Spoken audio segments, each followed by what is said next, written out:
Welcome back, everyone, to another episode of Double Dose of Raw Talk Podcast. I am your host, Miss D, and as you know, here on the show, we get pretty comfortable being uncomfortable. We talk about all the rawness and all the raw mess. Joined every week with some pretty dope friends and guests, we unleash all there is to know on surviving adulthood, and we discuss different topics related to cultures, controversies, sometimes a little bit about love, sometimes even sex. And we definitely oftentimes discuss relationships and relationships. Join me. We have juicy conversations, friendly debates, and sometimes intriguing discussions. So thank you for joining us on another episode, and I hope you enjoy the show. Yeah. You sure you don't want to go get water? No, I'm fine. Okay. All right. There's a whole pool here. Don't drink pool water. I know. I'm not gonna drink. I won't drink it, but I can definitely do this whole interview like neck deep in water like this. Neck deep, right? Just refresh. Refreshed, like, hey.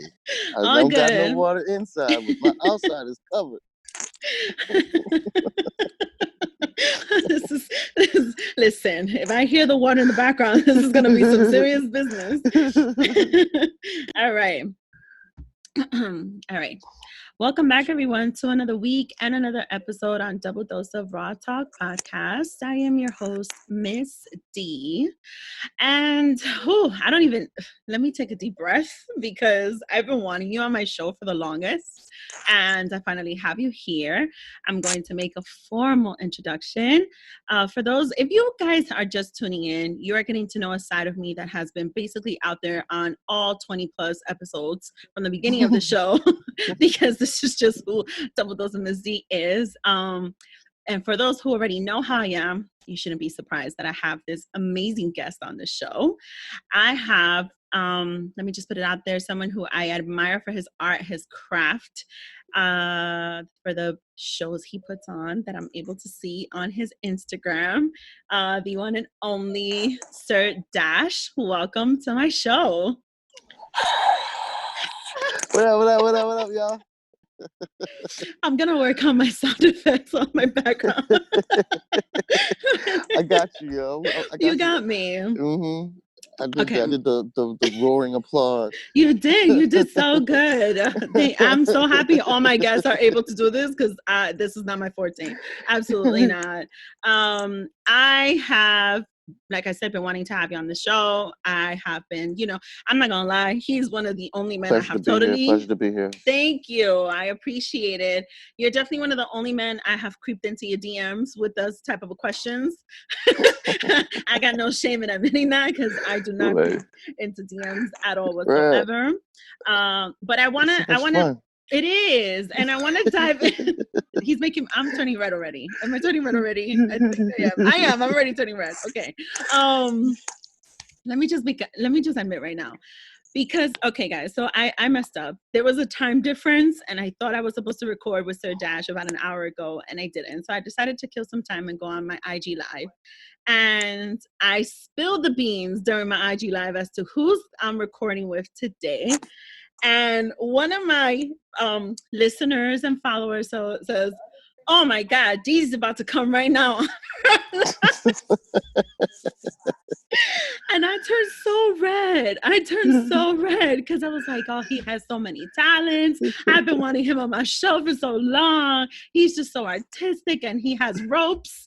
Oh my God. And my listener, shout out to French, he said Dee's about to come right now. You really want to bust off? I really was. It was my redness was there. It was about to happen. So I definitely needed to have a full glass of wine for this episode. But I'm good now. Drink up.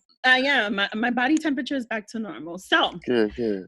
I want to dive right in of your talents, of who Sir Dash is, your work in this industry, what your specialty is. I want you to dive right in with me before we go into the segments. Okay, so as she already told you, my name is Sir Dash. People call me Sir Dashington. I am a erotic visual performance artist. I am a rope rigger, dominant rope top. more than all those, I am an artist.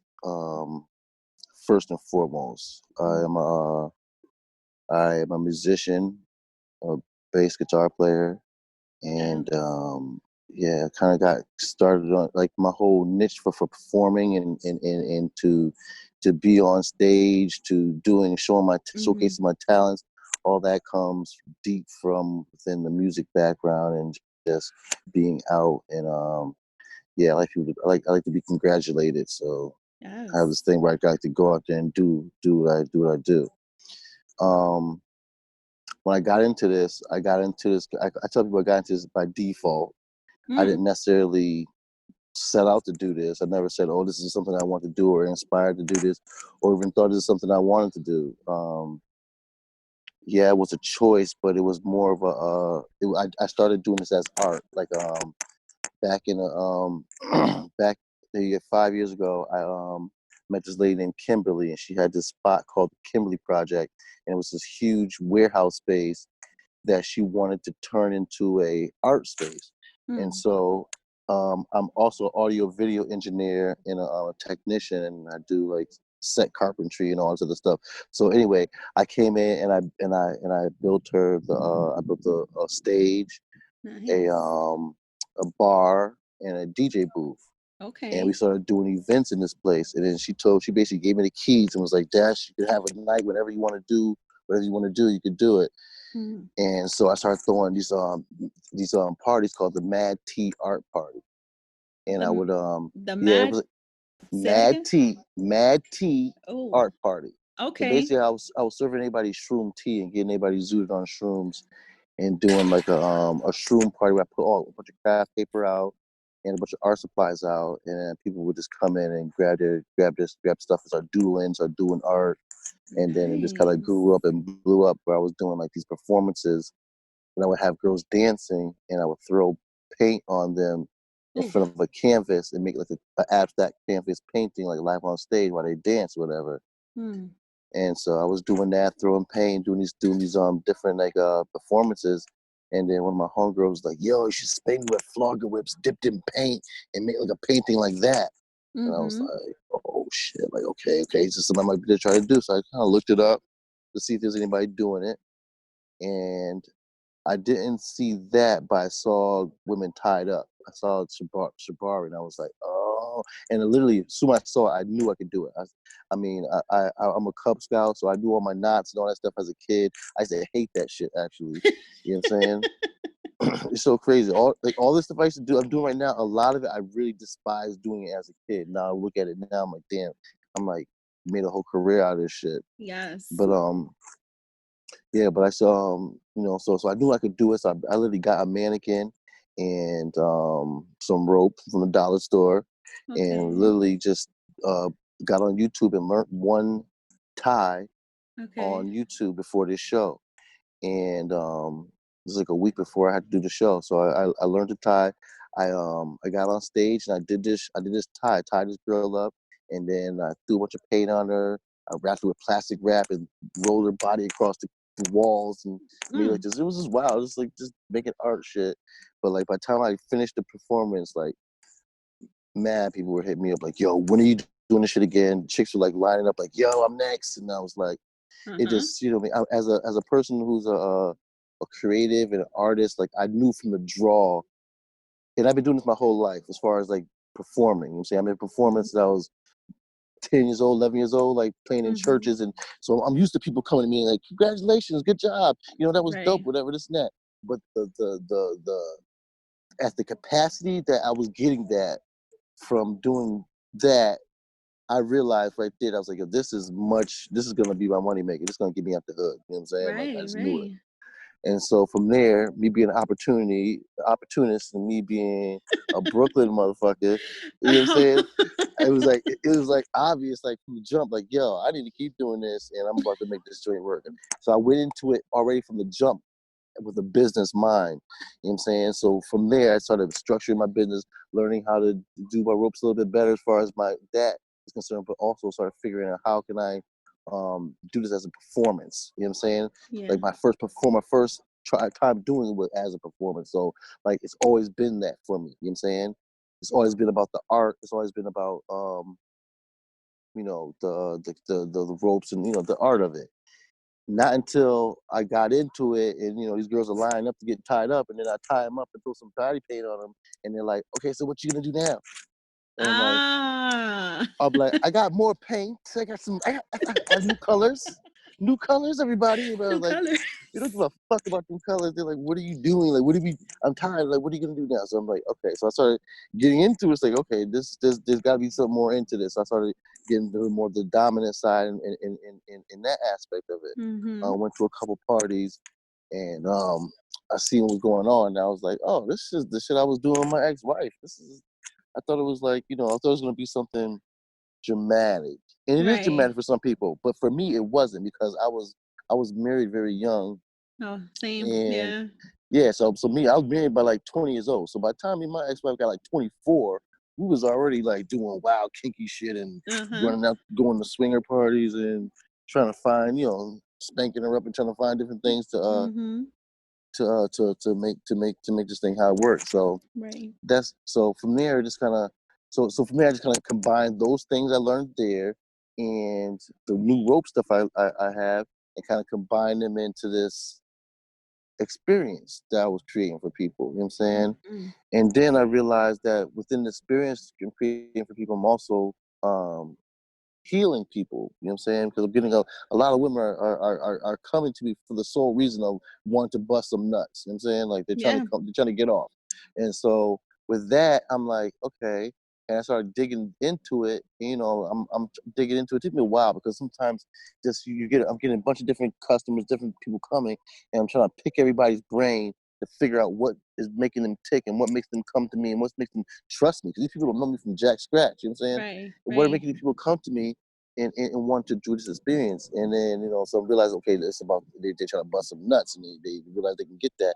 And then I realized like how powerful that is, and how much of a healing that is, and how much a lot of women are not getting that, even in their relationships, even in their situations. And so me be able to do that, then it's now become a healing situation where people are actually, you know, who are been through traumatic situations or been through certain things, where they're like, you know, they've been through some traumatic things. They're like, they're now able to have an experience like this and actually climax and Yeah. take it to that level. You know what I mean? And Yeah. so for them, it's just healing for them. You know what I'm saying? Yeah. I'm actually helping them get through a situation or a mental block that helps. It You happens a know, lot. It happens a lot a with whole women. lot, Yeah, a a whole lot. lot, a lot, a lot. Absolutely. Especially like, and this is definitely, I love that you're saying all of this, because this is definitely going to go right into the segments of the questions that I have. So I love that you're mentioning all of this. You, eh, you mentioned that, you know, this just happened to be, you just landed in it with the ropes, right? Mm-hmm. And you know, one of my initial, questions with part of, you know, the introduction is in you pursuing this further as an option, as a passion, sorry, not an option, as in you Mm-hmm. pursuing this further as a passion. You know, funny enough, you said, oh, you know, Brooklyn opportunist. Mm-hmm. I laugh because you're actually not the first Brooklyn man I hear say that. And I tend to date Brooklyn men. So there. Yeah. Yeah, you're actually not the first one who says that. But I actually see, If we see opportunity, there's like everything in us, in our drive and our motive, to right. go get that. Like, don't play, don't Exactly. waste it, don't, you know what I mean? Yeah, exactly. And that's how I see it too. I see it as, yo, you're gonna hustle, you're gonna go for it, you're Mm-hmm. gonna make that money. That's it. You saw where it was, but you're also great at it. And I love that you said that, you know, these clients are coming to you. They don't know you from a hole in the wall, but they trust Mm-hmm. you. It's a huge trust factor. Yes. Even for me. And I say that to say, and we're going to segue right into my first segment, which is As Raw as It Gets. This Mm-hmm. is a segment where we discuss, you know, news, controversies, culture shit, social media, sex, love, relationships, and relationships. And Sir Dash just highlighted some stuff about some relationships and the needs of women, which is great. A quick disclaimer though, I tell my guests, no statement questions, topics are off limits, not from the guest to the host or vice versa. So if you Right. want to ask anything of me, you can Mm-hmm. absolutely do so. So I want Okay. to title this segment with you of As Raw as It Gets, One Fantasy at a Time. And the reason why I want to say title it this is because I want to share with you and of course with my listeners where everything ignited for me to have you as a guest, where everything ignites for me the curiosity of the ropes, and where my experience is so far. I was very intrigued within having my own fantasy of one day being able to have ropes used on me. This ignited about 2 summers ago. I believe it was 2 summers ago. I went to my first club and I went with a friend. And the first thing I saw happening from the beginning of that evening session to the very end of when it closed was a woman getting roped. Everybody else was having sex all around. Everybody was busting their nuts. Everybody was busting it down. Everybody was doing all sorts of shit. I had all the background noise to go with this whole scenery. Nice. But it was this woman getting roped. And there was just something about that moment, how intimate it was, how intense it was for her, how you can see all the satisfaction in her eyes, in her face, in her body. She was completely naked from head to toe. And this man just kept roping her. And I noticed every time he would make a knot, every time he got a little tighter on her body, it was causing a reaction out of her. It was like they were connecting. And it was at that moment that I had this fantasy of being able to be roped. I am very much so into using certain things like claws. Claws are my thing. Claws is a total mind fuck to me, and I love it. Absolutely love it. I have been flogged. I was flogged in Exotica. Nice. And that was, I never thought flogging would get the reaction that it did out of me at the quickest, probably 2 minutes of my life. It was intense for my entire body. It was amazing. But I wanted to talk about the actual art of it and what it is that of the satisfaction piece when it comes from your clients. You mentioned certain things like, for example, and we know this for a fact, there are women who probably in their 30s, I'm going to be 35, have not even had an orgasm a day in their life. They're probably not sexually satisfied by their partners, and they look to explore a little bit and venture out. I wanted to know, what is the satisfaction piece that from your clients? What do they come back and they tell you that makes you say, all right, this is working, or this isn't working, or I got to try this, or I got to try that? So it's always, first of all, I approach everything different. There's nothing I do is the same. Everybody's completely different person. So the way I approach them to get them to come to that point is different for different people. Right. A lot of my clients, right? My clients that return back. I know it's just two things. It's two things. There's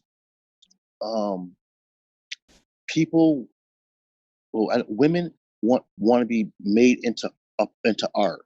Like it's a real thing. Just it's as real as women who want to get tattoos or people who want to get tatted up. Like there's something about people that makes them want to feel like a piece of art. It's a real feeling. You know what I'm saying? And this experience allows them to be able to tap into that, and it be the perfect thing for them because it's temporary. You know what I'm saying?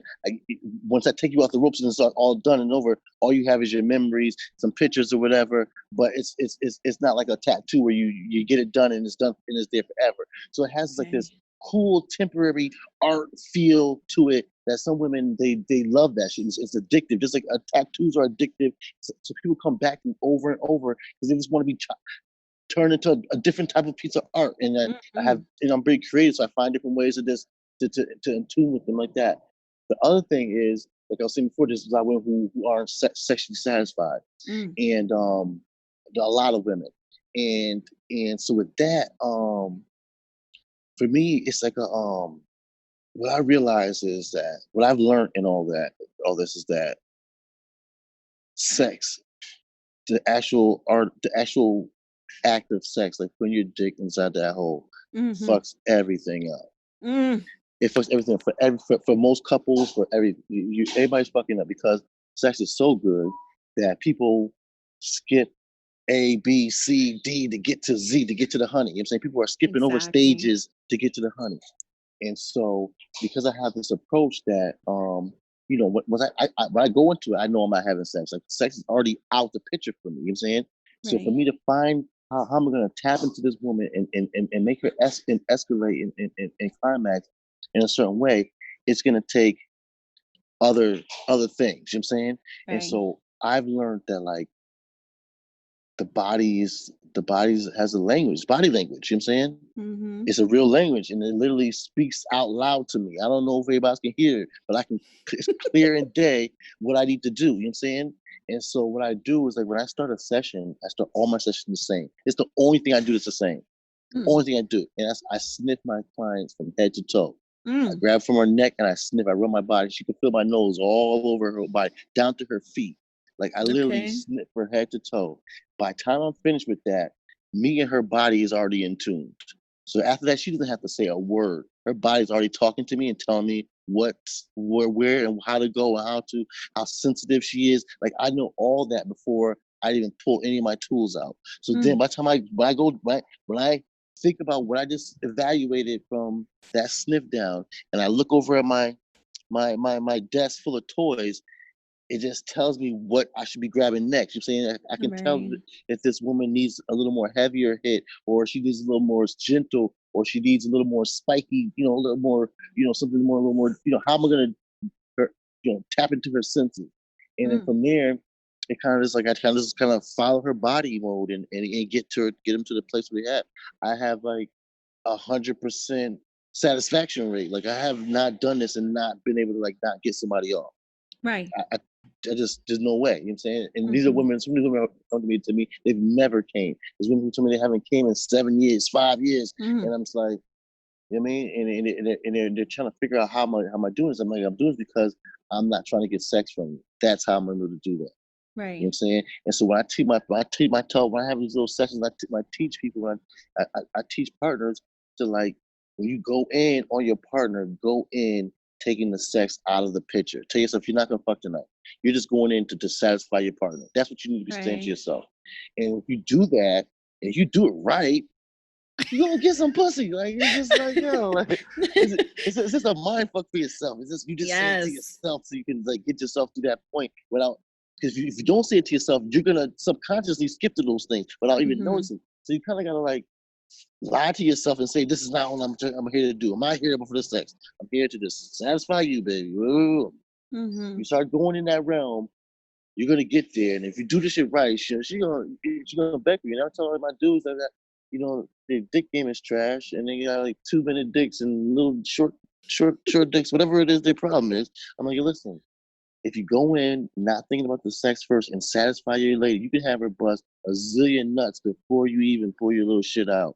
And so then Yeah. when you pull your little shit out, you can go up in there, pop off in a minute and a half, and she's gonna be still happy as fuck. Like, yo, you're the shit, you the man. You gonna feel it. I was like, yo, do it for your own ego, son. You know what I'm saying? Do it Right. for your own ego. You know what I mean? If anything, you know what I mean? Straight up. Before I dive further into the Mhm. questions, because you just touched on so many of my questions that I want to dive deeper in. I'm not even gonna lie to my listeners. I've had to take 4 sips already because just this conversation alone has me in a total different mind space. But I'm gonna be honest about something.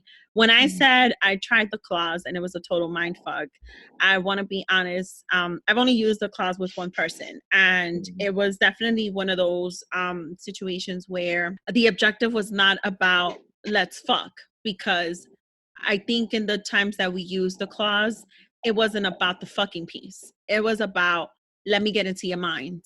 And that's exactly what happened. There was a lot going on with my entire body. And I don't know if I was sniffed. Maybe I was mostly facing down because I enjoy that position, especially when claws are being used on me. But I know there was a moment of for the man to be in tune with my body. He was very much so in tune with my body. This I want to say both times, both of the last times, we also used the chains. after the clause. And the chains was actually very surprising to me because I didn't think that chains would touch certain parts of my body and feel so good. And it was also, I believe, the way the man was doing it and how he already learned certain parts of my body where it was. I think that's what it was. He was being a lot of attention to it.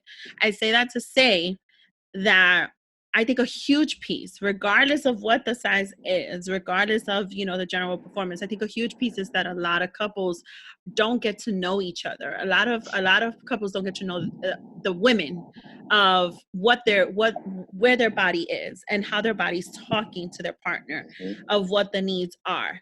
That I wanted to throw out there because I wanted to know if you've ever actually curated a session with couples. Like, I know you said you teach the couples, but have you actually you do both? I do both. So when somebody says they want a couple session, I gotta ask them what type of couple. Do you want me is like a teaching session or is like a joint effort type of session? Okay. I like doing it as like a joint effort because a lot of times it gives the woman. I do it because a lot of times, first of all, like, I want to tell people off the jump, like I don't necessarily work with people already in the lifestyle of BDSM. Right. All my clients and my customers are all either they've never been. I introduced them to the lifestyle, or they only play with me, or I've started them off on their journey. You know what I'm saying? My style of BDSM, me being a sensual dom, is very much perfect for newbies and people want to start off. People who are curious, trying to figure out what they want. I even do a lot of my services as I do a sampler session where they can experience everything. You know what I'm saying? So they don't have to choose what type of session they want. I can do a sampler session in 2 hours in the same amount of time I do my other session and give you like a plethora of different type of play with a different type of play so that you can, by the time you're done, you kind of have a better understanding of what you like, what you don't like, which was good for you, what wasn't, and so forth. And and that is for the couples, you said, or you would even do that like for I do singles? For different singles and for couples. Now for couples, I like to. What happens is like with these people being newbies, a lot of times you get people who first of all, I always tell women, because a lot of women, they already have a partner and they want to bring their partner in, but they don't know how to actually ask him, you know what I mean, without making them feel funny or making themselves feel funny. That's a lot of time I tell people, like, if you have a partner and you want me to talk to them, I could talk to them. At first they go, hey, and I'm like, listen, trust me, I can convince a dude to do this way easier than you can convince your man to do this with a stranger off the internet you don't even know. I hear that. It moves over a whole lot easier with a dude if I'm like, yo, bro, this is what we're gonna do, and I give him the game plan, and I tell him, I show him, like, listen, I have boundaries. You don't have no boundaries. You know what I'm saying? Like, you can do whatever you want with your lady. There's certain parts that I'm not gonna go, but I'm gonna help and assist you get to those places with your partner. So a lot of times I end up being like that perfect wingman. This time I'm like literally, when I say wingman, I'm literally holding the wings back as this motherfucker is going up inside his shit. And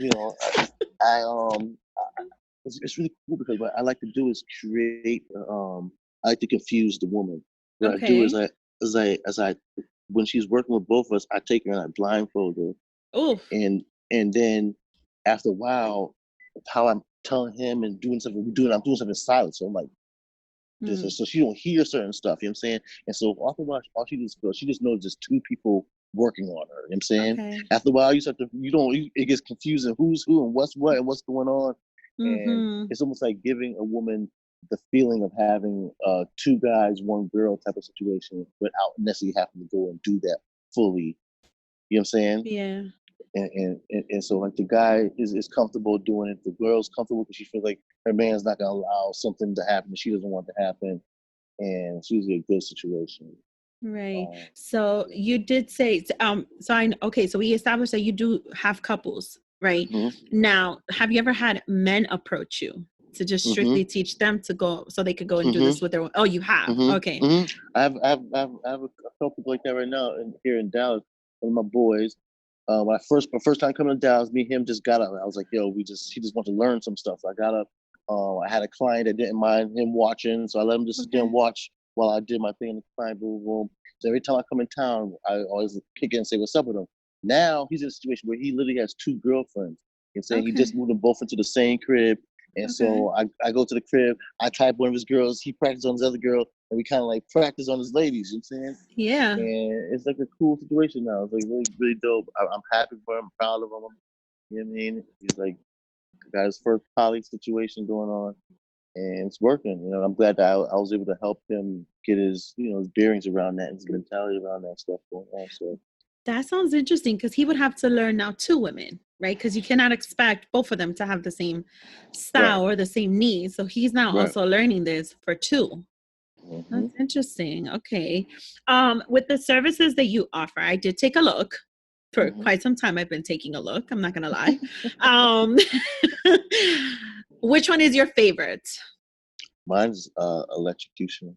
Oh, okay. Tell me a little bit about that. I like it because electrocution, first of all, it just sounds crazy. It's intimidating. The sound of it, people sound like, oh my God.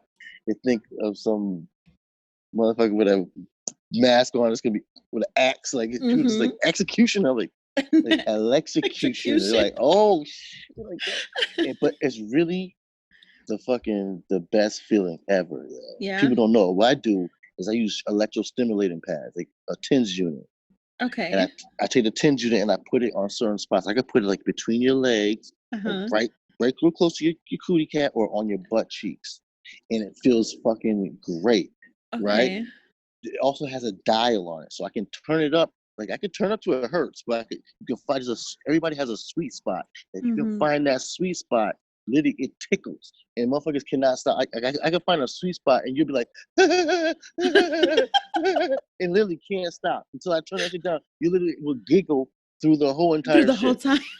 The whole shit, busting nuts and all, like just can't stop laughing, can't stop giggling, and so I like to use that. So I like to use it because I can do different things with it. So first I put it on them. I put both pads on their body, you know what I'm saying? And I play with the different settings on it, and it does like, you know, different pulses and stuff like that. So I like to play with that for a little while.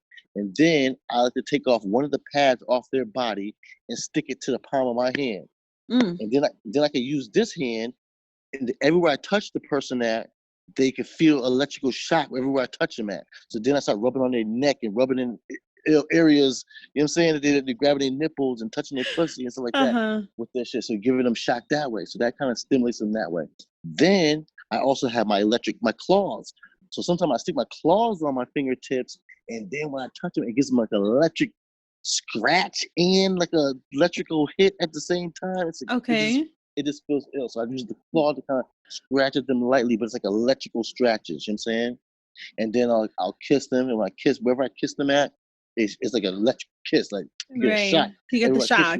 Yeah, so I start kissing them all over their body and just like shocking them all different places, and just playing with the electric play. The electric play is so cool because it really feels good. It's scary and intimidating, so most people don't ask for it. Not people don't even know it's coming. People tell me that I can do whatever I want, or they say, you know, they want a sampler session. I usually like sneak it on them, like they'll be doing this and that, and they're going through this whole thing. Then all of a sudden, like, yo, what the fuck is that? Like, and if you ask them to describe it, most people cannot describe it in words. They're like, they're just like, it's so weird. Like I literally put it on them and say, how you feel? How's it feel? And watch them like try to come up with the words for it, and they can't. And it's just puts them in a weird space. But I noticed that like that weird space and that little bit of you know, a lot of people like that have problems climaxing and stuff. It's mental, you know what I'm saying? Yes. And they just need a distraction. You know what I'm saying? A distraction to stop them from thinking whatever the fuck they normally think about that fucks them up every damn time. Right. You know what I'm saying? Some people have been through some traumatic shit. So soon they get to a certain place, they start feeling a certain type of way, they start thinking about that shit, and then it fucks their nut up. You know what I'm saying? So with all these different things I do, all they are is just different distractions and causing people they're therapeutic. Yeah, people are thinking, what the fuck is this motherfucker gonna do to me next? Right. And that's perfect. That's what I need you to be thinking. I need you to be worried about me and not worried about whatever the hell you usually worry about. In that little split second of time that you take your mind off of your own thoughts, I slip in there and I pull you and I liberate, I snatch your soul, and I do all the things I gotta do within that little bit of time. You know what I He mean? said he snatches the soul. Let me just say this. My hand has been on my chest for the last 5 minutes because I am holding on to my breath for dear life. Especially with this session he just described as being his favorite. Because it just put me in a completely different headspace just now. I don't think I've ever tried that, except the claws. The claws. When you said, so this is what I discovered with the claws. There are points on my ass cheeks, mostly on the bottom, that I never knew I had You had sensation there, right? until the claws. And then I'm saying this because you mentioned this. I'm gonna confess and dish out the juiciness right now. It was in the last session that I had of the claws, right? So obviously pre-COVID, because my listeners do know that, COVID done fucked up my entire sex life. But the pandemic did. But Yeah, welcome. welcome to the new normal. But the chain. So when the chain was passed on me, it was at the moment that the chain started at the top of my ass, right at the crack, and it slithered down. And there was something about that. And like you said, it's hard to explain it. It's hard to describe it. I still to this day cannot put into words what was the feeling that I had, but it was, I don't know if it was the coolness of the chain or even just the way the claws felt, from the tip on the skin. I don't know what it is, but there's something about it that I can't explain it till this day. I don't know how to put it into words. I just know that it was probably primarily with this person who I've clearly had multiple orgasms with. When it was those particular orgasms, it was like nothing I've ever had before. Ever. So I wanted to add that to what you're saying, because it's true. It's hard for us to even explain it, except that your clients, your customers are coming out satisfied, because it's pretty obvious they're coming out satisfied. And I wanted to add that to it. The other question that I wanted to ask you is, so you told me what is your favorite. I am curious about one in particular that I've seen you've shared, before I dive further deeper into the questions. I think you actually posted it recently, and the woman was completely roped up, and you just positioned it looked like a vibrator right inside her, and you just left her there. And this very beautiful woman was just going for it. She was riding it. She was in her own world. When you do that, do they allow you to just use what you believe is good for them, or do they make any requests for that because they already know? I use what's best. What I use what I think is best. Would you? Okay. And I don't use a whole lot of different tools. I have like my main tools, and that's what I stick to. I know because I know with 2 different tools I can get any woman. And I can't guarantee that with every tool. So sometimes I just stick to my guns. I'm saying, because I know I got a job to do. I have to get these people to get to this place, and to get them there. Sometimes I don't want to play no games with it. So I'm like, you know what? I'm just gonna go straight to the honey. Go what I know. When people ask me for recommendations, people are like, what do you recommend? I'm like, yeah, bro, just Tachi. Because you ain't gonna go wrong on that. Have you ever worked with women who are extremely self-conscious of their bodies? And when you know this, because as you tell me what you just shared with me, what one of your secrets is, and is that you sniff them to get to know them. When you already kind of get that sense of their maybe discomfort or very self-consciousness, how do you make them feel comfortable? What does that session look like for you?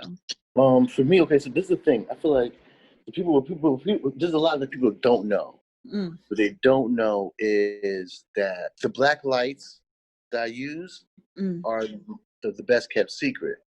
The way black lights work is that anything that's not necessarily neon colored or fluorescent, it kind of goes dark. Okay. So what happens is these people don't know this before they get to me. You know what I'm saying? They all have these insecurities, right? So what happens is, the first thing that happens is, I turn the lights off, I turn the black lights on, and I rope them up and I put them in these ropes as a body harness or an outfit. You know what I'm saying? Oh. So off the jump, they already, before you even get into the whole session thing, they're already looking at themselves like, yo, Like this is it looks different. Like if you're a person who has a body full of tattoos, if those are not black light tattoos, when you see yourself under black lights, it's almost like you have no more tattoos. Like your tattoos have been erased off your body. So people who have tattoos are already looking at their body like, yo, this shit looks crazy because I don't even see my tattoos like that. Right. And they and so that part, I call that the liberation part, because a lot of people don't, a lot of women, especially the women that I deal with, people don't realize that people think that the women that I deal with are these confident women that, you know, they're beautiful and this and that, and it's not necessarily true. These are normal, regular chicks just like everybody else, but it's all about my angles and the way I take my pictures. It's all about those black lights in that rope. You know what I'm saying? Right. Those three combinations together, I can take a picture for a girl and then show her my phone, and she's gonna be like, "That's me." And I'm like, "Yeah, it's you." And that is like a mental transformation. By the time I even get to tying them up, they already feel sexy. Right. They already feeling sexy. They already feeling a little bit more confident than they were when they first started. You know what I'm saying? They have all these questions and all these, you know, wonders and things that's going on in their head before it starts. You know what I'm saying? And then as soon the lights go off and they see, they're like, oh shit, all my little flaws. Oh shit, you can't even see my little, you know, my cellulite or my little, you know, my little scars here and thing. Like all those things disappear. And they're looking at yourself like, holy shit, this looks fucking dope. And it's the first time for a lot of women that they realize, like, damn, I could have been a stripper. I could have been a sex worker if I wanted to. Like, I didn't realize that my body was that level. You know what I'm saying? Right. They don't really, because they're not looking at themselves like that. It's hard to see yourself like that. I don't even see myself like that. People be looking at me like I'm like, man, I'm just regular Dash. Like, I don't see it. You know what I'm saying? Because it's people from the outside in looking in. And so, like, when you first see yourself in that light, it's almost like you're looking at yourself from the outside, and that right there is a liberating thing. Just that alone. Whether it was bad or good or whatever, that's to see a picture of yourself in angles that you normally don't see yourself. And you know what I mean? Yes. Nobody, you know, even if you take a selfie picture of your ass, this and that, you're not gonna get the same angle that I can get from squatting down, off from the ground, shoot up at you. You know what I mean? And I get these angles, I do these things to show you. So before the thing even goes down, what's up, boss? And before the thing goes down, I'm already showing them pictures that already open in their mind that to the idea of what's going on. You know what I'm saying? So that's been my way of like showing them that, like, you're beautiful, and getting them out of that headspace of like, am I, my body gonna, some girls are worried about am I gonna be attracted to them, and I'm like, yo, I'm attracted to the confidence of you feeling yourself. So first thing I do is take care of that from the jump, is make you feel yourself. You feeling yourself? Okay, boom, I'm feeling you. Now let's go. You know what I'm saying? Right. Is that part of your connection with your clients during a session? Is that like, there has to be some form of a, and I use this word very loosely, some form of a chemistry, some form of a spark to have that comfort? That is a tricky question. I say yes, but not really.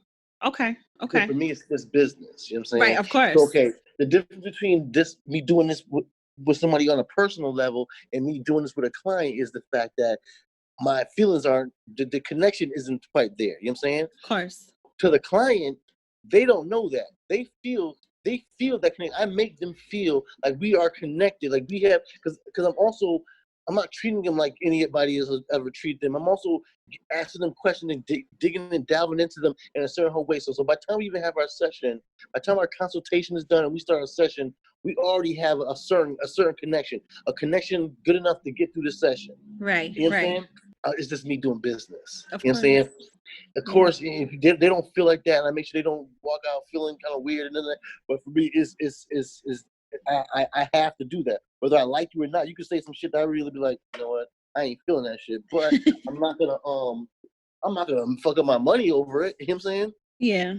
You know what I mean? So that was actually one of the questions I had under like any challenges, because I can only imagine, like, the woman comes in for the entire fantasy, right? But for you, of course, it is business. So you have to keep it that way. Yet you have to be able to make that connection with your client. So that was definitely one of my challenges, questions. And how do you? Yeah, for me, it can become a challenge, but for me, I do it so naturally that it doesn't feel like a challenge to me. It's just me being, when I'm being nice to people, when I'm trying to be nice to people and trying to, I feel like when I'm trying to be nice to people, you're gonna get that level of of compassion, that level of concern about your well-being in that of general. You know what I'm saying? Right. But people don't do that normally in general. So that's why people think it's special.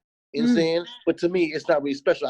I do it to anybody. I sit on the fucking train and start talking to people. I deal just the way I am. You know what I'm saying? Yeah. And I build with people. And I also realized the importance of connections and contacts. You know what I'm saying? Like, I've always knew that was like, I mean, I ain't had a real job since '98. Right. I've Oh, always okay. I've been doing art and doing my audio video. So it's always been about the connections I had. That's how I stay alive. I have dope ass connections. I'm $1 million person in when it comes down to contacts. That's I right. don't got $1 million, but I could pull $1 million together for you through the contacts I have. You know what I'm That's saying? right. Yeah. And so knowing that is important, there's a certain level of respect and a certain level of openness that you want to have with people because you want to get that connection. Yeah. For whatever reason. Sometimes that connection has nothing to do with my art and this and that. You know what I mean? Sometimes it's a personal connection. Sometimes it's just like, you know what I mean? So like even now, like how I move, how I'm able to move and how I'm able to do this. People always wonder how I'm gonna do it. It's because I have a bunch of connections. Like I literally got somebody in every state that I can go chill out over their crib and relax and unwind and do all that with. I have different people in every state. In every state, and I started to realize it's not so much that it's just the type of person I am. When I attract a certain type of people, and those type of people are the people that I know that I can fuck with for real. You know what I'm saying? Yeah. Yeah. And so, yeah, it's really about the connection. I feel like is and then it also tells me too that this business is successful for me because of necessarily who I am, not necessarily what I'm doing. Like Right. anybody else can pick this up and do this stuff, you know what I'm saying? But people are buying into it because of how I carry myself and how I present myself and how I and my vibrations, you know what I'm saying? So those things That's definitely a really piece important. I wanna highlight in the next segment. So let's not forget that thought about how you've become this successful and a little shadiness I want to throw at the naysayers. So we're gonna hold that thought. One of the other questions I do have you ever had a situation where it has affected any one of your personal relationships, like your job, your career? Has it affected any one of your relationships at all? Oh yeah. Oh. It fucks up everything. There's nothing that it doesn't affect. Oh man. It How, doesn't how affect. Like put this, since I've been doing this shit, I've been single the whole time. You know the what I'm whole saying? time? Okay. Like it's hard for me to get to that level. Like I can build these general connections with general people all day, but when it comes down to like the personal shit and some real, you know, and building with somebody and building with a partner, it's been extremely hard. It has. You know what I'm saying? Because of what I do. You know what I'm saying?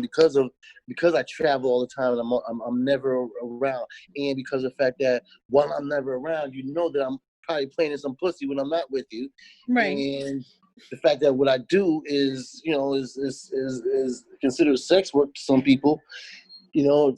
So it becomes hard to like to keep the relationship. Most women don't necessarily want me seriously. They want me for fake, and they want me for the experience. And they want me for all these other reasons. But like to actually build with me and try to actually do some real shit, I Mm. haven't found a girl that has been able to take it seriously that long. Or to the point where it's either that or I'm moving so much that I'm not able to give her the attention that she needs to feel like she's, you know what I mean, that Yeah. she's complete. And so and it's hard for me to do that. You know, I also need the woman that I deal with is going to have to also realize like how that plays in my life as far as my timing is concerned. Like I need somebody that understands. I might not be able to hit you up and be consistent with everything on a certain time every day, boom, boom. But like if you understand the business, you understand how I move, you'll be more forgiving and more open to like allowing me to love you how I need to love you so that it doesn't affect my business. Like, you know what I'm saying? Like Absolutely. the way my business, I can't be on the phone tooting and hollering with the girl I like all day. You know what I'm saying? Like I Mm-hmm. can't even do that because of the simple fact that like I'm literally in other people's spaces and places and spaces, and it's rude for me to be on the phone, you know, doing this shit all day. You know what I'm saying? Like I can't. Right. So I have to find certain times to be able to do certain things in certain areas, in certain places. Certain people have different criterias and different aspect inspiration, different things they ask of me. Mm. And so I tried to fit within that realm in different places. Also, it's hard for the women to understand that, like, every time I'm in a new state, it's a new beat to that city, and I'm moving a totally different way. Like, everything's not the same. Like, when I'm going home and I'm in Charlotte, I can sit on the phone all day and talk to you. We can do all this all the time, and Right. I might do that for a full week, because that's what I'm sitting there for. But then soon I get back to work and it changes up. Now this woman's mad at me because it feels like it's less than, and it feels things. And I'm like, yo, you gotta be able to adjust with me. You gotta Right. be able to adjust with me. If you can't adjust with me, then you become a distraction. And I really truly believe that, like I was saying before, like, I didn't decide that I wanted to do this. It's kind of just, these things kind of just was put into my lap, and Right. the opportunities were given to me, and I feel like I was put on this planet to do exactly what I'm doing right now. All the other things I've learned over the years, it's like I found all these little skills that I've had since I was a kid that I'm using right now to do this, what I'm doing right now. And I didn't realize that this whole time that these were just steps and stages to get there. You know what I'm saying? And so Uh, now that I'm there, I'm just like, I'm just gonna do what I gotta do, and I hope people get it. of course. Have you ever had to reject any particular request because it was maybe like a little too out of line, Oh yeah, all the or time, all the time. I thought that's for me. It's not a big deal. I feel like this. Like when I give when I talk to when I get a client, whatever, I have a whole menu. You see my menu. I have a menu. I've seen that menu. Yes, I Those are have. things. Those are things I like to stick with. Like, I mean, of course, you have some things in and around those things. If you have some creative ideas, throw them at me and stuff. If I like it and it's something dope I want to do, I'll do it. But if not, I'm not gonna do it. If there's things that you want to really have done that I don't do, I'm like, go find somebody who does it. It's that simple. Like, I'm not that dude. Right. I'm not gonna do something out of pocket for myself, moral and value wise. I mean, that's why I had to change up the business. When I first got to this, before it was even actual business, I thought that, like, sex was like required. I thought that you tie a girl up, you gotta fuck her, I didn't know. So I started realizing, like, I was having sex with people I really wasn't fucking feeling. I was just doing it because I wanted to tie them up. They want to be tied up, but because I thought this whole thing kind of went all together, I thought Right. that, you know what I mean? So I had to realize, okay, I'm gonna make this into to cater to what I want. I'm gonna do this how Mm. I want to do it. And that's just plain and simple. Like, that's just how it is. Like, some people want me. I've had people expected me to be way more dominant or be way more demanding or way more meaner and way more. I'm like, no, I'm not. That's not my me personality. I'm not gonna do what everybody else does because that's what they say that this is supposed to be the way it's supposed to be done. Like, my shit don't work like that. We're gonna be laughing and joking, and all of a sudden you tied up. That's how that shit goes. You know what I'm saying? And so you're the part where you are the dom, it's because the woman is tied up. Is that correct? Well, that's because the woman tied up is like, just getting a woman to get into the position of getting tied, especially black women, getting them into that mindset of you already got to come in at a different dominant way to get them that way. But it doesn't have to be demanding. You know what I'm saying? Got it. It doesn't have to be power tripped. You know what I'm saying? And that's why I have so many clients. That's why I have a lot of women that like to work with me, because they don't necessarily feel like they don't necessarily feel like they're giving up their power like that. You know what I'm saying? I'm not Mm-hmm. coming in and trying to make them do things that they don't necessarily want to do. You know what I'm saying? Right. Right. I'm just basically, I tell people all the time, I'm just administrating the shit that you want done, pain and pleasure wise. You know what I'm saying? Right. That's my Absolutely. job. Okay, so before I go into the segment of Double or Nothing, where I definitely want to touch on the whole respect aspect of this industry, right, and the Mm-hmm. support you have, and just like the stigmas around it, I have one request. Now, I Mm-hmm. don't know exactly where you are right now. If you're in a public setting, and maybe you know wouldn't want to go through this, but I have the request because I want to know how the initial interaction happens. So I would like to know if you would take me through what a session would look like if I was to come to you seeking that service from you. Like, how does that conversation start if I was one of your clients? So for me, I do this a lot. So I have 2 messages already pre-typed out. As soon as Okay. somebody starts talking to me, boom, I know which one to put. Those 3 of them actually. That's 4 of Okay. them actually. So Okay. one is for a general session, one is for a couple session, one is Okay. for an event that you want me to perform at, and yeah. So I think those are the 3 right there. So yeah. Basically, I had those three replies. So basically, when someone within those replies, when someone is inquiring about a session, the text that I send to them is a general text that explains my name, who I am, and then I tell them how much the price is, what they have to do to actually book. You know what I'm saying? As far as what they have to do, how much they have to pay, and what they have to do to lock in the joint. I let them know that like travel's on me, but location is on you. You know what I'm saying? Okay. So I'll travel to you. That means you can host this in your house. You can get a hotel. You can do this at the beach. You can do this in the alley. You can do this in the closet. I don't care where you want to get tied up. That's on you. You know what I'm saying? When I show up, just have somewhere for me to do this shit at. You know what I'm saying? That's not my job. My job is just to get to you. You know what I'm saying? And so I once you pick a date, you can lock it in with the deposit, and that's how you lock in your date. Then I give them the menu. So from there, they get nothing but a menu, and that has like different prices and different things that I do. You know what I'm saying? And they can go to that menu and they can pick out what things they want to do and what they don't want to do. They can also pick them off. They want to do a sampler session, like I was telling you, where they do the whole entire menu, basically. Some people just say, do what you want to do. Like, it's up to them. So I basically give them that right there and let them choose from there. You know what I'm saying? And then they choose whatever. A lot of times, whatever they choose, I don't even pay no attention to it. Oh. I do, but I don't. I let them go ahead and pick and play. That's for them to play around and pick with it. Because I already know by the time it comes to day of, I have to reassure and find out exactly what they want. They can say something, hey, I want, guidance pampering service. And then a month later, when we actually doing the session, a lot of times those things change. So I don't pay that no attention. Like we'll talk about it and discuss those things, and we can break them down and talk about each individual thing. But I already know in my mind that can easily change. What she's saying right now does not, it's not in stone.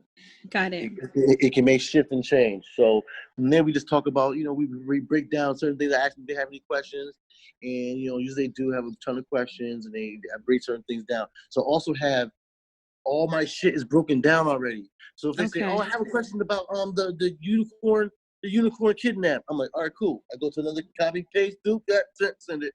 I do this shit to make it so that people don't know this is going on, but like I do this because I do it so much. I have to do so much that it would become time consuming and exhausting mentally if I had to go through the process over and over again. Right. So what I do is I make it so it's simple. Boom, boom, boom, boom, boom. You know what I'm saying? And then from there, like it's funny because there's like different realms. So sometimes I give a woman all the information, right? So she still hasn't decided if she wants to do this or not yet. So then from there, I already know like flirt. You know what I'm saying? Like from there, like I can get flirty and use. They're already in the. I feel like if they already come. This is the thing. It all starts from like from my Instagram. You know what I'm saying? Like I literally know when I post a picture, it's gonna cause people to make comments. Comments gonna get people to end up in my DM. DM is gonna end up with money in my pocket. So that's the chain. That's the chain for it for me. That's why people ask me, do I use all these other mediums? Like, no, I don't need to use all the other mediums. All you need is one place to filter them to get to the pockets. You know what I'm saying? And you can use that as Facebook for you. That could be Instagram. That could be Twitter for you. Some people try to do all three of them. Trying to do all that, it just makes it more confusing. All you need is one platform as your main thing to display shit on. And soon people make inquiries. You say the right thing to them to get them to actually buy. You know what I'm saying? And so when a woman starts to talk to me about certain things, like I leave it to where she don't really have any options but to buy, unless she just completely just says no. Like, all these different things, I have rebuttals and I have different things I say to like bring it back. You know what I'm saying? And that's all part of the fantasy, right? It's also part of the feeling. For some people, they want it. Some people, it's different. In the whole realm of BDSM, yes, it's part of the picture. It's part of the program. They call it a tribute. You know what I'm saying? Okay. And these women, or not even these women, a lot of times when they do tribute, most time it's women dominatrix getting money from men. There's not a lot of men that do what I do and get paid to do what I do. Most guys that are doing BDSM are doing it for their own hobby and their own habit and their own realm. They're not necessarily doing it for their business. You know what I'm saying? So for me, what I learned is to get women to actually pay me to do these services.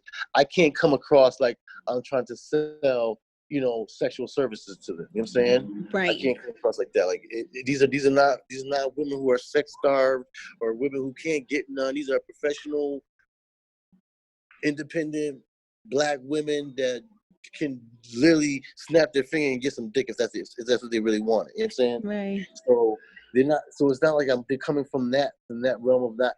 They can't get none or they can't have none. So I have to be able to get them to get these services, and then if I said I'll do it for free, they'll line up all day. You know what I'm saying? Right. But then to get them to actually pay for them, that I have to weed certain girls out. Some people just come to me and they start talking. They can say 3 things. I already know. Just some people already know. I've done so much now, so I know who's about the business, who's not. Certain girls don't even know. As soon as they say certain stuff, I already know you're full of shit. Pay no attention. Pay no mind, because all they do is wasting my time and energy. And then certain people, they say the right thing, I know, oh, this is money right here. This is potential money. So I stick with those people and work with them and flirt with them a little bit more, do a little bit extra just to get them to like feel comfortable and want to experience this. You know what I'm saying? Mm-hmm.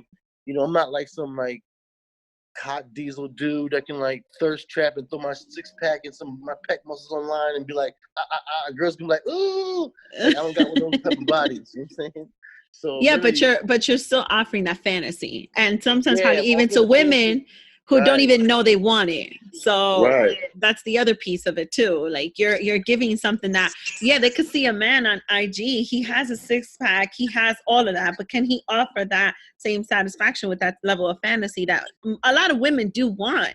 You know, I've encountered plenty of women who say, oh, I'm not really into that, or I don't really need the BDSM, or I don't really need this, or I don't really need that. And then it just happens one time when it's completely tried on them and they absolutely enjoy it. And I'm not saying they need it all the time. I'm just saying, you know, every so often, it's kind of nice to have that little level of intimacy. And it's kind of nice to explore yourself a little bit more, to know what it is that you like and what else it is that you like. I'm going to be honest. I didn't know I liked the things that I liked until I tried it.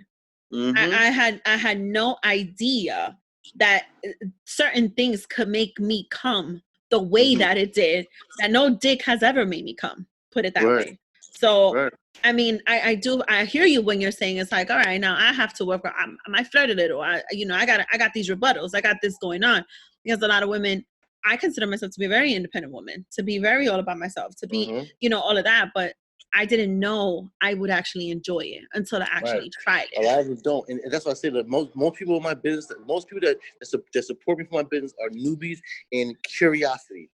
Curiosity is what gets that's me.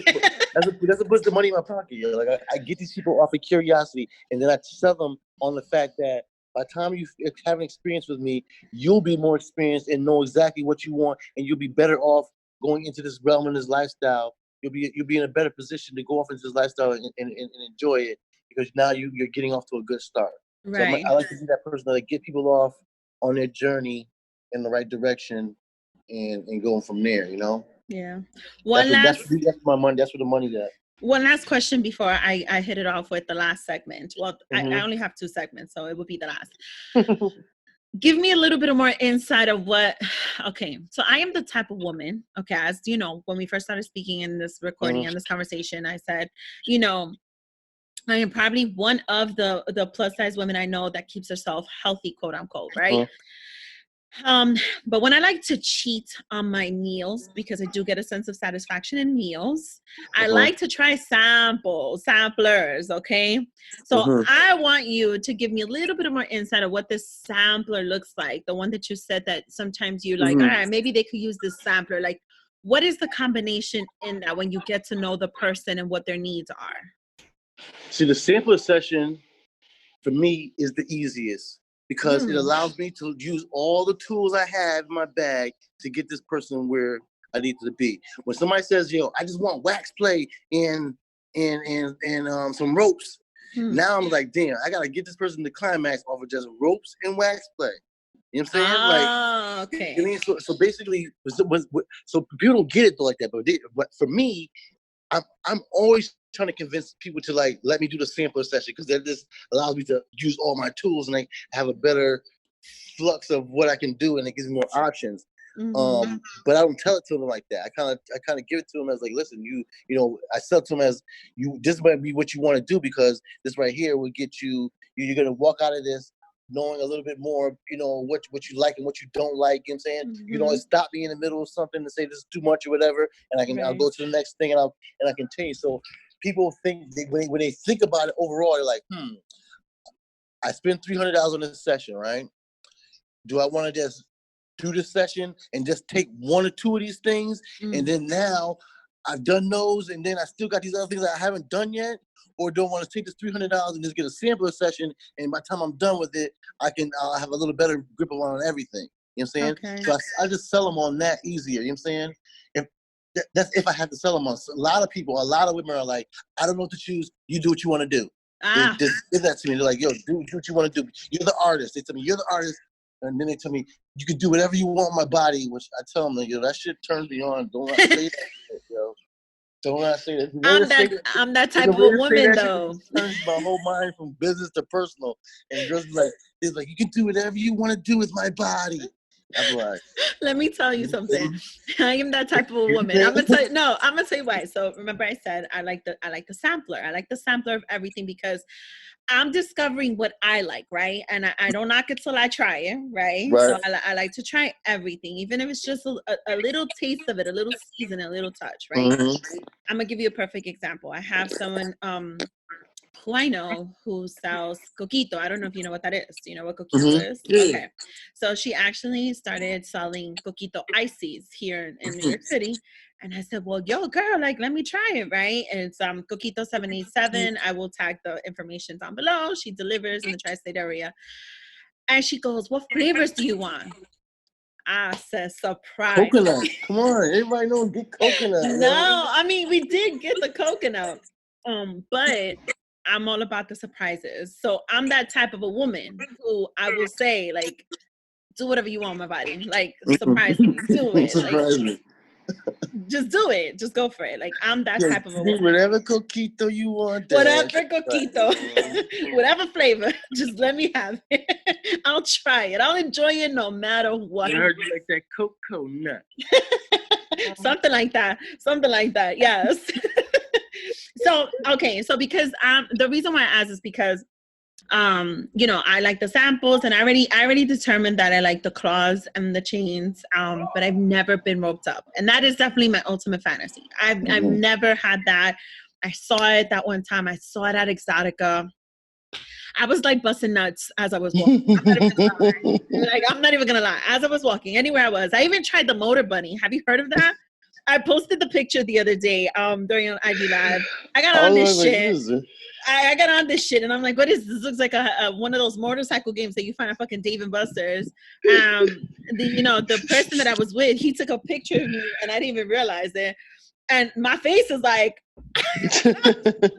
feeling all sorts of wonders on this damn motor bunny. It was fucking amazing. The flogging, let's not even go there. I have pictures, I have videos. That was fucking amazing. But I've never been roped up.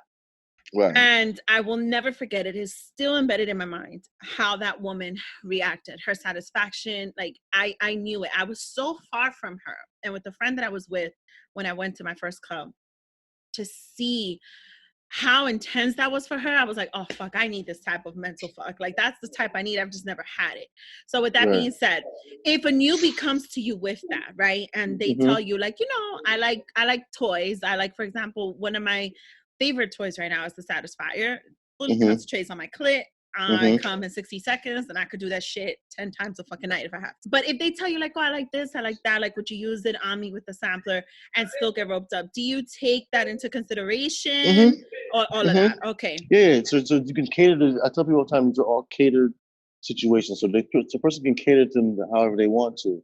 So they can pick, they can do rope and toy, or they could do spank and paint, or they can do, they can mix it up however they want to. And I just kind of, take that on consideration and make the session to be what it is. That's how I come up with that 100% satisfaction rate. Because basically, when I do my consultation with these people beforehand, I get all the things that they kind of want to do, make a little mental note of it, and then as the session goes, I kind of just find time to plug those things in, so that they I'm satisfying all the things that they actually want. Okay, so would you recommend for a newbie the sampler, or would you go towards a different one? I would say I do sampler, or I tell somebody if somebody's real scary newbie and they're really, really nervous, I tell them do goddess pampering service. You know what I'm saying? Because the goddess pampering service is more so like massage if head, feet, back massage, and body rub, and ropes are involved. You know what I'm saying? It's optional. Ropes are optional. You know what I'm saying? So that's the most basic service that I do, which is also, but people don't really know this, but people don't realize that all my services start off with Goddess Pampering Service. I never just jump in and like, you know, just pull out the whips and start going ham on them. It's just all there's this build-up process. So that build-up process is usually part of the Goddess Pampering Service. I start off, I like you know, I'll rub them down with oil and massage them down, sniff them down, do all that stuff first. You know what I mean? That's all part of God's pampering service. When somebody says they want God's pampering service only, I just do that, but make it extra long for 2 hours. You know what I'm saying? Just take that, take the same service and extend it, because that's what they ask for. You know what I'm saying? But most people, you extend the Goddess pampering service. Yeah. So what happens is, but this happens every time. I'll extend the Goddess pampering service, but as time goes by, I start asking them, do they want to try this or you want to try that? I start asking them other things they want to try. Usually they're down to like do other things besides that. You know what I'm saying? Okay. All right. It's like it's almost like back in the days when we used to give girls a massage so you can get some buns. It's kind of like that, but I don't have to go for that far with it now. It's like after I done did the God's Camper service, basically anywhere I want to go after that, all I gotta do is make a suggestion to you. Most of the time they're gonna be like, That's so funny because I'm not. So that's so funny because I'm not the type of woman who likes to get massages. I'm the type of woman that likes to give the massage because I feel like it puts the man in a very comfortable, very soothing space. Like you make him feel real good. And then in what better position to end the massage? Like just looking at him right on top of him, you feel his dick get hard. And that's when you just go for it. But I like the whole massaging from head to toe. I like to give them massages. And when I say head to toe, I mean head to toe. But I've never been the type of woman to need that. I get more of the satisfaction on giving that piece, the whole pampering piece. I'm that type. So that's very interesting though, that, the goddess pampering. You know what? Like, this is so interesting. I didn't even know this was like, because I'm not that type of a woman. So I wouldn't even think that this is like actually a full-on session that a woman can get just with that, and that it would actually be extended. So that's very interesting. I hope you guys are enjoying the show. Just wanted to take a minute to remind you guys that if you are interested in launching your own podcast or even rebranding and relaunching your current one, this is the chance. This is the time. I was part of Idea to Launch Academy. It is something that I will never take for granted. Amazing experience. And this is how I am here today. So go to my show description, click the link, Idea to Launch Academy. It's just that simple. It's a self-paced course. You could do it on your time. It's not only just a course that you have access to, a course that you can learn from, but then there's an entire community. You will not regret this. So again, go to my show description, click the link, Idea to Launch Academy. You don't want to miss this chance. All right. So that ends my segment of As Raw as It Gets. I want to go into my segment of Double or Nothing. This segment is either a moment for us to go on a quick rant and keep it raw on another dose. And during this session, if you wanted to rant on something, you absolutely can. I do have something that I do want to kind of like keep it very raw with. And I'm going to title it One More Rope. Okay. And so if before I start my shit, is there something you want to say before anything else that you might want to keep it raw with?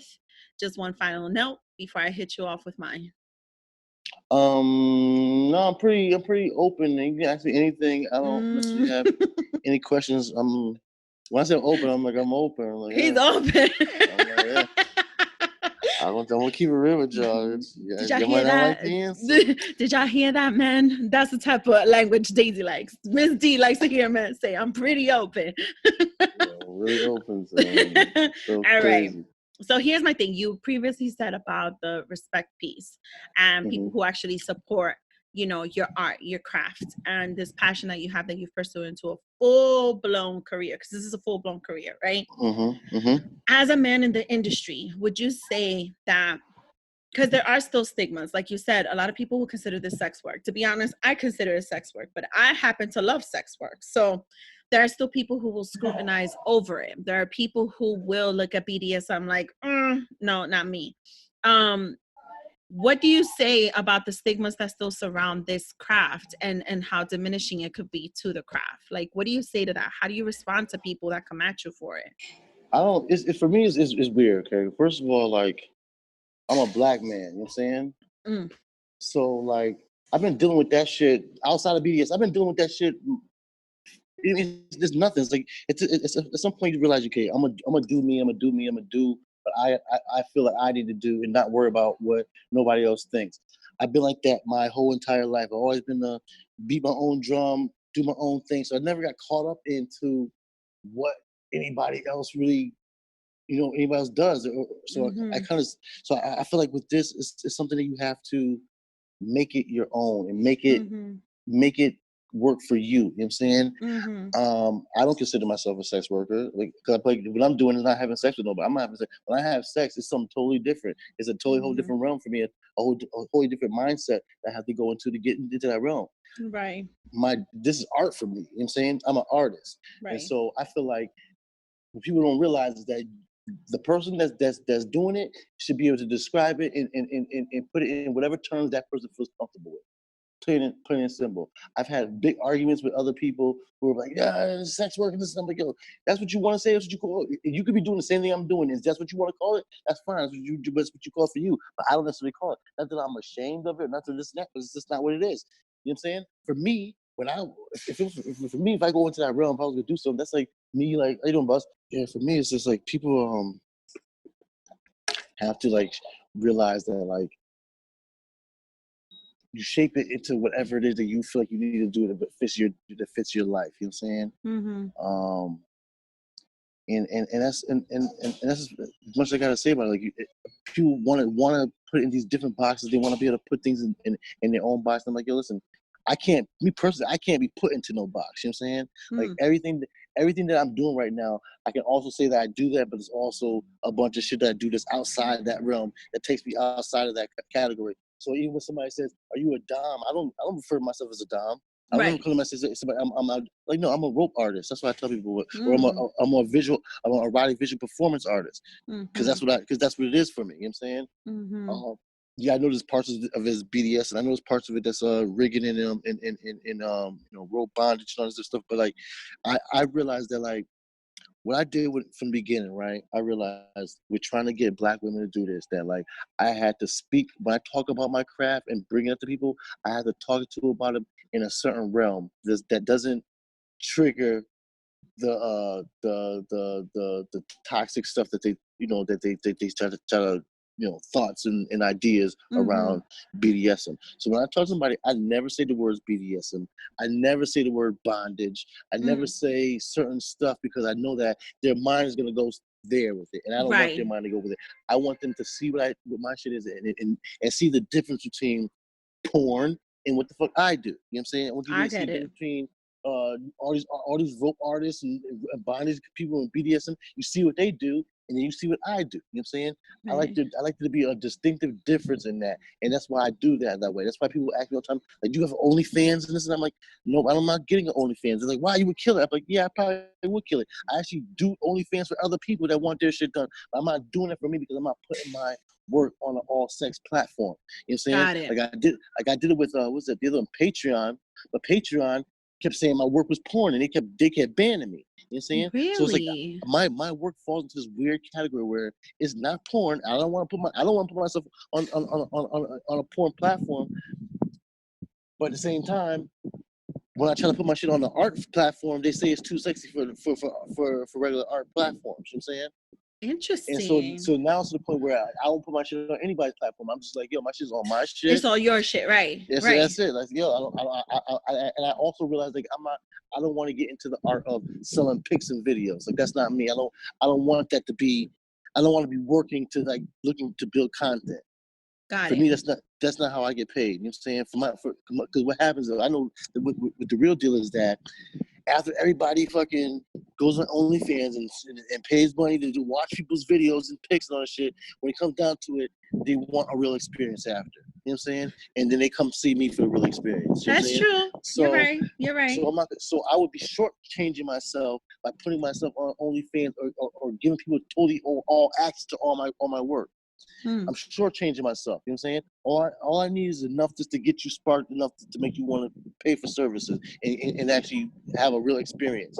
I'm into doing the real experience, not so much creating, pictures of people. Because I also know that a lot of this shit is fake. A lot of these pictures you see in people are people posing. Anytime somebody says a photo shoot, it's fake. Yeah. You know what I'm saying? That's why when you see my pictures and you see a lot of my videos, you can tell that it's not great quality sometimes. It's that because it's real people in the moment recording a real session, not somebody posed up taking these perfect pictures and trying to be sexy and trying to make these things look like a certain thing. You know what I'm saying? Right. When you do that, it makes it fake. Because when you're taking a picture and you're doing a photo shoot, you have to stop and you have to pause and you have to make these things happen so you can get these shots. That's fucking up the vibe. When I do my shit, I was like, yo, listen, I tell the photographer, listen, catch what the fuck you catch. Don't ask me. I want you to act like you're not in the fucking room. Only thing I want to hear is your camera clicking. Don't talk to me. Don't say nothing to me. Don't speak to me because you're gonna throw me off my vibe. This is. You're just taking pictures of the situation, not necessarily a paused up photo shot. So it's interesting you say that because for me, I actually recently, I feel like for you, it's about catching the whole element in its real time, in its natural state, right? For me, it's interesting you said that because I've been interested in having a boudoir photo shoot, right? But I didn't want something that looked completely like too perfect. I wanted it to be natural. I wanted it to look as natural as possible, as intimate as possible, as in my very transparent, bare, naked state, right? And I've been talking to someone who does these shoots, and she actually does this virtually because she lives in a different state. And what I saw in her requirements for the shoot, she wants you in your most natural state. She wants you in your most amazing, most beautiful, but be all natural, just flow with it. That's how she wants you. And when I noticed that, when I realized that that's what it is for her, that's when I said, you know what, that's the type of shoot I want. I want someone who's not going to tell me, oh, you have to pose like this, or you have to do this, or you have to. I want her to be comfortable with how I feel comfortable because I want to be in my element at that moment. So I wanted to be as natural in that element as possible. And when I read that about her, I was like, you see, this is what I want. I want someone who's going to let me flow out how I'm going to feel in that moment. Because one of the reasons why I wanted to do this type of a shoot is because I find it that it's at the moment where I am my most sexiest, right? And I just wanted to be in a space where it's like, this is Daisy. This is Daisy in her element. This is Daisy in her most natural beauty. Like, that's what I was hoping for. And I feel you when you say that about like you would hate during a session to have to tell someone, oh wait, no, pose like this, or look up this way, or look up that way. Like you don't want that because it's gonna kill the whole vibe. It is gonna kill the entire moment for your client, for the experience, right? So I totally get where you're coming from. And actually to the point of when I said, this to me, because I do love what I generalize as to be sex work, but I also find it to be an art because for me, as much as I could be curious about it, as much as it's intriguing to me, as much as I find it to be beautiful, I don't think I could ever do it. I would love to engage in it. I would love to try it. I would love to live the fantasy, but I wouldn't be able to do it. I think it takes a real artist to be able to do all that it takes from your end. And for people like me who love it, we totally are grateful for that. One last question when it comes to the rant piece. Do you know of any women who actually engage in this too, in this industry? Or are you like, for example, do you know of other men, or where do you see the dominant piece of it? Is it mostly women, mostly men versus women? How does that go for you? It's mainly women. There's not a lot of there's not a lot of black men doing it. You know what I'm saying? So that aspect, it works for my benefit. You know what I'm saying? Like right now, it's kind of whack. everybody and their mama's trying to do it now. And so you're getting a bunch of people just coming into it. And I guess, it's all a learning curve and experience and all that. But like, just everybody and their mama's on it right now. So it's like, and it's weird because people are coming in strictly for money and which is what it's about, but not really all the time. And I realize they need to get their skills and their chops up first before you get in talking about you want to get paid. You know what I'm saying? The last piece to it is the stigma when it comes to like when you encounter the women who come to you and they're a little bit self-conscious. Do they ever share with you if it's in fact because of the stigmas that people share with them about like, oh, you're not supposed to do that, or that's not? Nah, I don't get caught up in all that. I don't even want to hear it. Because that's talking in the direction of stuff that we ain't really going toward. Like for me, like I know there's a bunch of insecurities. I know there's a plethora of reasons why different people feel different certain ways. My thing is like forget all that, and we're gonna get into the moment right now. What about what we're doing right now? I was talking about your past and all that. Like I'm not about to do all that. I'm not trying to do therapy. If you do, that's the whole section for that. It's called rope therapy. And we can sit down, we can talk about those different things and break those things down. But if that's not where we're going with it, then I'm not going to give you the opportunity to go through all that with me because it really doesn't even matter to me. Right. Because whether you had that going on or not, I'm still going to get you to that A to point Z. Yes. You know what I'm saying? Yes. So for me, I try to concentrate on that and try to concentrate on that aspect of it. Just, getting the job done and getting that person in their mindset. I'm not going to allow that person to mess their own mentality up by thinking about things in the past or trying to recite and tell me and catch me up to their past. Like, no, it's going to totally kill the moment. It's too much energy. That's not going to kill the moment. I mean, because of course, in the moment, we're not going to be doing none of that talking, but it's like, as far as for me, it's just a lead up we're leading up into a direction that we don't really want to go. So it makes no sense to not have those conversations. I just assume that everybody has them because everybody has them. You know what I'm saying? Everybody has them. And I don't think there's anything I can say or do to make that actually go away. But I can't get you out of your head for the moment. Yeah. Absolutely. That's good. Absolutely. I want to thank you so much for coming on this platform and sharing your art with me, having this conversation me, with my listeners. Thanks for having me. I am definitely, tell my listeners where they can find you on IG, please. Okay. So on Instagram, you guys can find me at Erotic Roast by -5. Erotic Roast by -5 or Roast by Dash. I have two IGs. One's Rope by Dash, one's Erotic Roast by -5. You can find me there. You can also go to my website is eroticroastbydash.com. You can find me on Twitter at Roast by Dash. And that's pretty much it, like as far as social media. I encourage people to hit me up on my DM or hit me up on my phone, like however you guys feel comfortable communicate and chat with me. If you have any questions, always hit me up and ask.